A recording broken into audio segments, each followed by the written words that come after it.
We love Paul's Boat and we love the marina. We like to get out there and help keep the yacht club looking nice, running well. He usually is very aggressive about some of the things that some of the older folks cannot physically do. Mark will do. Mark was really working hard and hauling out a lot of the old wood in garbage cans. Mark was on his hands and knees and stood up and then fell. He collapsed. He hit his head on the door jamb. My husband came and got me and told me that we had a man down. He was bleeding, and I thought he perhaps had had a stroke. Jane Stewart was another nurse there, and she was our CPR instructor and incidentally had given us a refresher course just a couple months before that. And he was breathing on his own, and at that time I could feel a pulse, and then the situation changed where I could no longer feel a good strong pulse.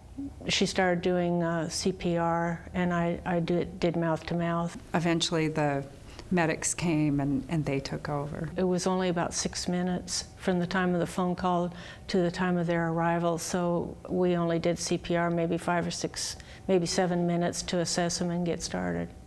I am very emotional still, but he couldn't be here today because he can't tell a story without, a box of Kleenex in hand.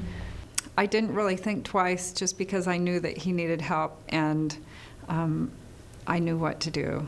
A month beforehand, I had gone to a worker pay, went to a session at the yacht club, and I noticed the chairs were set up, and I noticed the mannequins were getting set up.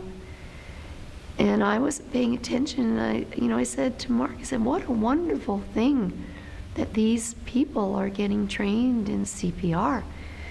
And the instructor was Jane. I think Judy was her assistant. I didn't know that.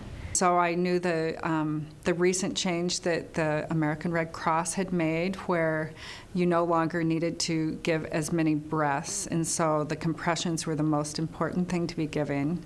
I don't really feel like a hero. I've been a nurse for so long, I felt like I was just doing my job. And I'm very humbled by this experience that somebody would feel that I'm a hero.